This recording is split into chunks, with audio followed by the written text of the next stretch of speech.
Čau visiem! Kā katru gadu 1. jūnija sestdienā un svētdienā notiek antīko lietu tirdziņi gan Ikšķilē, gan Biķerniekos. Vispirms es braucu uz Ikšķili, par cik Ikšķili ir īstais tirdziņš, un pēc tam jau svētdienā aizgāju tepatās uz Biķerniekiem paskatīties, kaut ko savai kolekcijai jaunu paņemt. Dabūju es 2 lietas. Gribu nofilmēt, parādīšu. Pirmā ir šī, un otrā lieta ir tāda atkal. Apskatīsim tuvāk. Pirmā lieta ir šāds te modelīts, plasmasas modelīts. Ieraudzīju, iepatikās, un es pērku lietas tikai, kas man iepatīkās. Tad pirmā doma ir kas... Lancia Delta, nezinu, Delta integrāli, kaut kas tāds. Izrādās nē. No priekšas varbūt nevarēs redzēt, bet aizmugurē šeit ir uzraksts. Tas ir Saab Lancia 600 GLS. GLS ir motora tips. Viņam nāca 2 motori, 1.3 un 1.5 motori. Neatceros, kurš no viņiem bija GLS. Bet tā tad interesantākais, ka tas ir Saab Lancia. Vispirms par pašu modelīti, šo plasmasas modelīti ražo, es ieraudzīju, ka te ir rakstīts Estonija, tāpēc es viņu paņēmu, noskaidroju pie kolēģiem, viņu ražoja firma Norma, kā modelīti, un kaut kur 80. gadu beigās. Balts salons, viss smuki.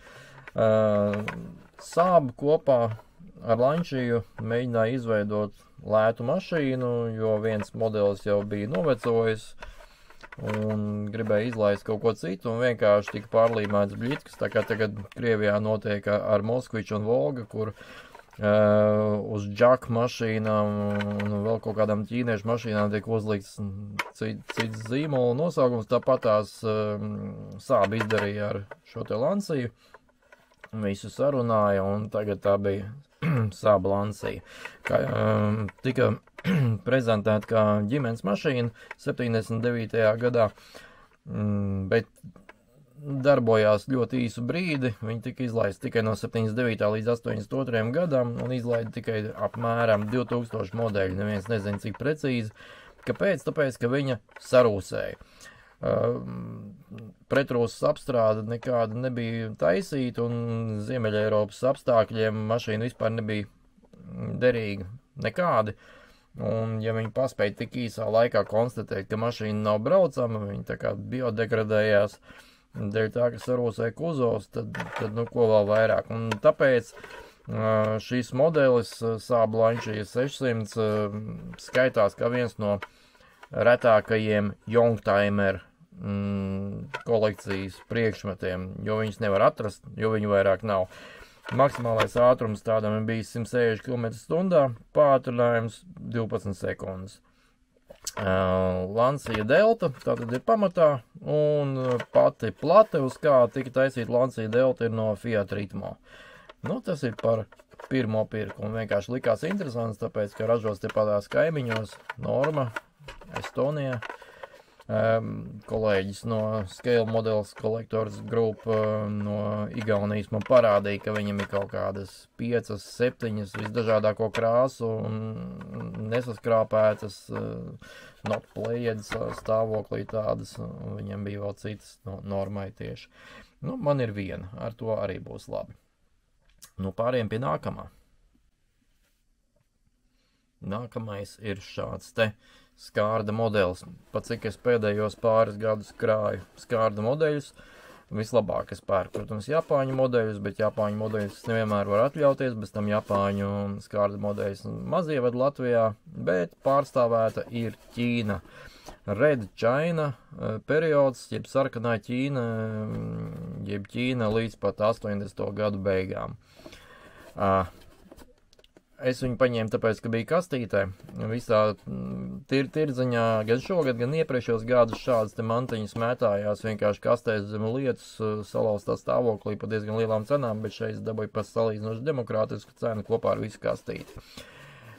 Drumming Animal Clockwork, viņš ir uzvelkams.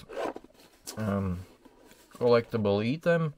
Tas norāda, ka tie jau ir 80. beigas, kad vairs trendā bērniem nebija uzvalkamās skārdu rotaļlietas, un viņi mēģināja kaut kā pārprofilēties un pateikt, nu labi, nu vismaz kolekcionāriem, ja nesīkajiem. Kas ir interesanti, izlasām šo te uzrakstu. For Children, ACES, 3UP, var sakot, ages ir daudzskaitlī un G vietā ir C, bet cik es skatījos internetā, visas šīs te kastītes ir izpildītas tieši ar tādu drukas kļūdu. Tā kā ķīniešu malači. Konkrētā Ķīnas rūpnīca savus darinājumus marķē ar šādu te kodu, pēc kā viņus var atrast katalogā. MS565 ir šī mantiņa. Rarity reitingā viņi ir ar ciparu 1, respektīvi nav reta, nemaz nav reta, bet, protams, ka Latvijā jūs diez vai viņu satiksiet tā uzreiz, nolikšu kastīti malā. Šitāds te lācis, izņemsim viņu ārā, un tepat tās arī atslēdziņi. Atslēdziņi īstenībā ir smuka, viņi ir ar kaut kādiem uzrakstiņiem. Jā. Parādīšu sākumā arī marķējumus šeit aizmugurē. Tātad Made in China MS565. Nu labi, apskatīsimies kopā, kā izskatās šis te Drumming Animal. Šīs ir atspirītes. Tādas. Un galva kratās. Man te diezgan vienkārši, no otras puses viss ir spīdīgs. Kā jau no old stock varētu sagaidīt, kas ir bijis kastītē kopš 80. gadu beigām. Uzvilksim, tad parādīšu, kā tas skan. Un viņš arī pārvietosies.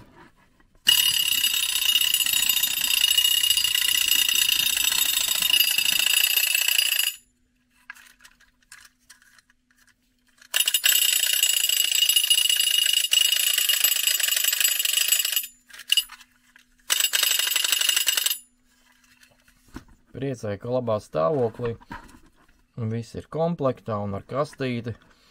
Tāds psihodēlisks dzīvnieks, nenosakāms dzīvnieks, jeb animal, bet nu skaidrs, ka tā ir panda. Tā kā paldies, ka skatījāties, ja patīk, liekam laiku. Es ceru, ka jums patīk mans skārdu mantiņu kolekcija. Uz tikšanos! Atā!